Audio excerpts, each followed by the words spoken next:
Êxodo capítulo 29. E habitarei no meio dos filhos de Israel, e serei o seu Deus. Versículo 45. A Moisés coube cumprir cada etapa da cerimônia de consagração de Arão e seus filhos. Ao chamá-lo para a grande missão de libertar os filhos de Israel do Egito, em determinado momento, o Senhor lhe disse: Vê que te constituí como Deus sobre Faraó, e Arão teu irmão será teu profeta. Êxodo capítulo 7, versículo 1.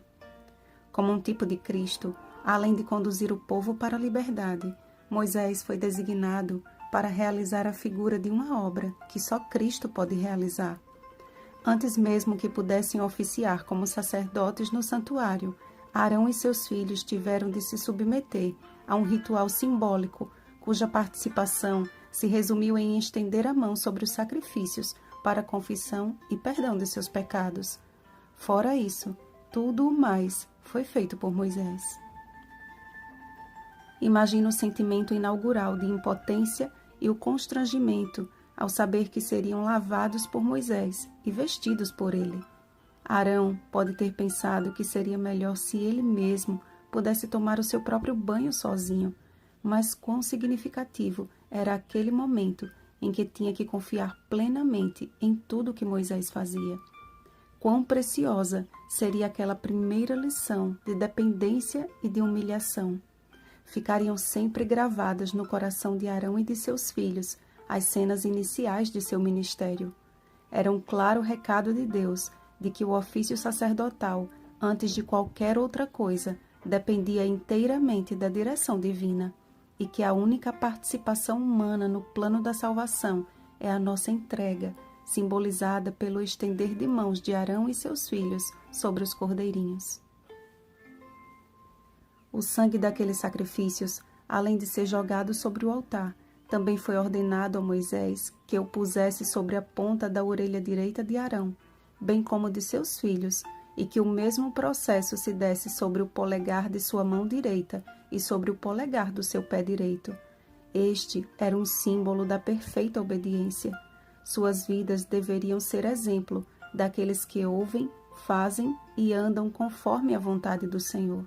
Especialmente Arão, cumpria o dever de ser um homem consagrado a Deus e imprimir na mente de seus filhos o testemunho que os capacitaria a assumir o seu lugar após a sua morte, como está escrito: As vestes santas de Arão passarão a seus filhos depois dele, para serem ungidos nelas e consagrados nelas.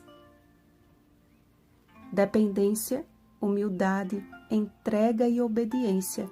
Eis o que o Senhor espera do seu povo, especialmente de seus líderes. Homens e mulheres que estejam dispostos a aceitar que antes de qualquer outra coisa precisamos ser servos. A obra de consagração e santificação realizada por Moisés representa a obra feita por Cristo em favor da humanidade. Jesus nasceu como um bebê indefeso e dependente dos cuidados de Maria e José.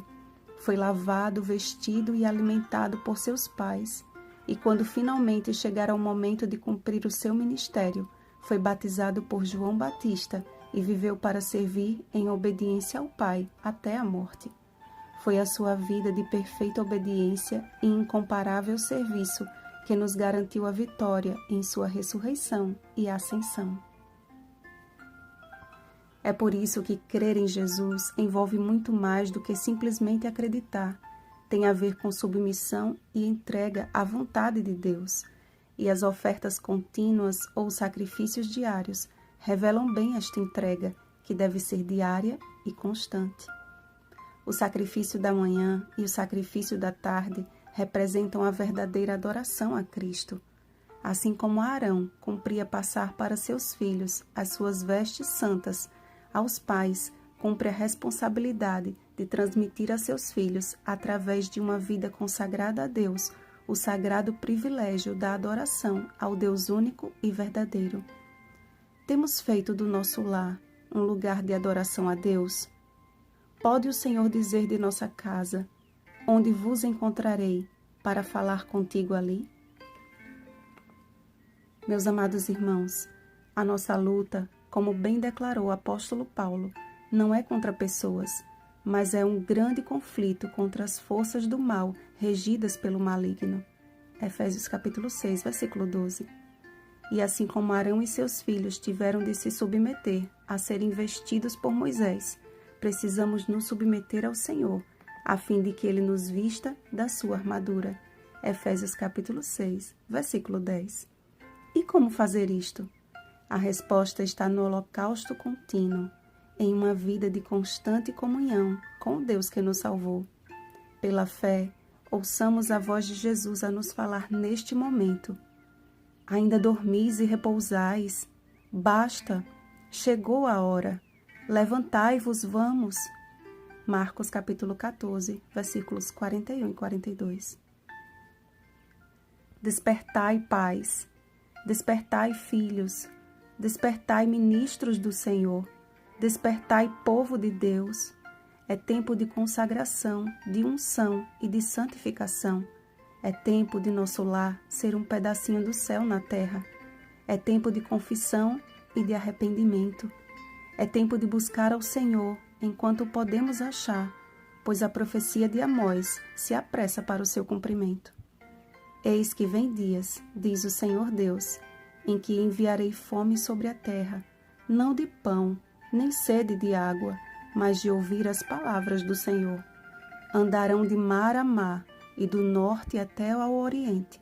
Correrão por toda parte, procurando a palavra do Senhor, e não a acharão. Amós capítulo 8, versículos 11 e 12. Seja o nosso coração um sacrifício contínuo de amor ao Deus que nos salvou, e todos saberão que Jesus é o Senhor, o nosso Deus, o nosso Redentor. Uma feliz semana, povo cujo Deus é o Senhor. Rosana Garcia Barros.